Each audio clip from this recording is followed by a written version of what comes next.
শান্ত স্বভাবের প্রাণী ঘড়িয়াল নদীতে বিচরণের সময় জেলেদের জালে আটকা পড়ে। স্থানীয়রা ভাবেন এটি কুমির। শঙ্কা থেকে সবাই মিলে ঘড়িয়ালটিকে আটকে রাখেন। এরপর খবর দেওয়া হয় উপজেলা বন কর্মকর্তাদের। তারা এসে দেখতে পান কুমির ভেবে যেটিকে আটকে রাখা হয়েছে আসলে সেটি মহা বিপন্ন প্রাণী ঘড়িয়াল। বন কর্মকর্তারা জানান ঘড়িয়াল মানুষের জন্য ক্ষতিকর নয়, তবে স্থানীয় লোকজন ঘড়িয়ালটিকে আটকে রাখায় উদ্ধারকারী দলের সদস্যদের আক্রমণ করেছে প্রাণীটি। তাদের পা কেটে গেছে। আহতদের চিকিৎসার ব্যবস্থা করা হয়েছে বলেও জানান তারা। ঘড়িয়ালটি ধরা পড়েছে পটুয়াখালীর বাউফল উপজেলার তেঁতুলিয়া নদীতে। জেলেরা প্রাণীটিকে কুমির ভেবে দিঘির পাড় লঞ্চ টার্মিনালের পাশে বেঁধে রাখেন।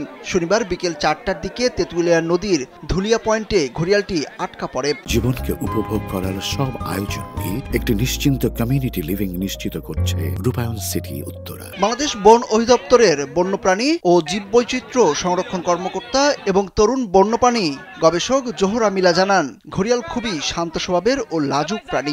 একসময় বাংলাদেশের ব্রহ্মপুত্র, পদ্মা, যমুনার শাখা নদী ও এর অববাহিকায় প্রচুর ঘড়িয়াল দেখা যেত।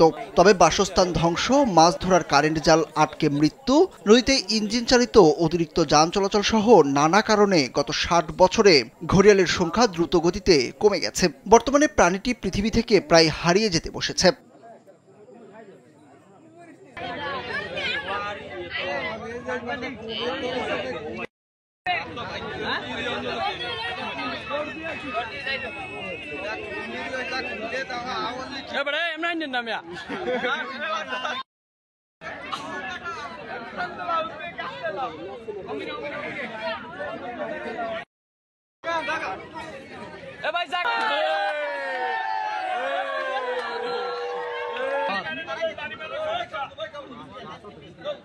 জোরে